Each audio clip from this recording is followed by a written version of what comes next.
પ્રધાનમંત્રી નરેન્દ્ર મોદી આવતીકાલે ભાવનગરની મુલાકાતે આવી રહ્યા છે ત્યારે પ્રધાનમંત્રીના આગમનની તૈયારીઓને આખરી ઓપ આપવામાં આવી રહ્યો છે। પીએમ મોદી મહિલા કોલેજથી રૂપાણી સર્કલ સુધી ભવ્ય રોડ શો યોજશે।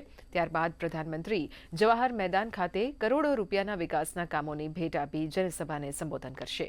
આ ઉપરાંત શિપ બિલ્ડિંગ, શિપ રિસાયકલિંગ અને સોલ્ટ ઉદ્યોગ જેવા વિવિધ એમઓયુ પર હસ્તાક્ષર પણ થશે।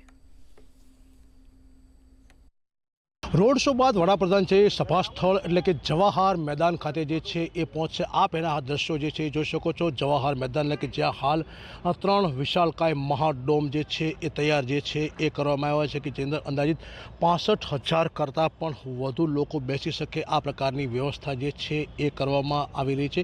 આ જગ્યા ઉપરથી નરેન્દ્ર મોદી છે કે જે ભાવનગરના વિકાસના કામો છે તેને લોકોને અર્પણ કરશે, જેની અંદર ખાસ શિપ બિલ્ડિંગ અને શિપ રિસાયકલિંગ છે કે તેના જે એમઓયુ છે આ ઉપરાંત અનેક પ્રકારના વિવિધ કામો ખાતમુહૂર્ત અને લોકાર્પણ જે છે એ કરશે। એટલે હાલ તંત્ર દ્વારા સંપૂર્ણ તૈયારીને આખરી ઓપ જે છે એ આપવામાં આવી રહ્યો છે।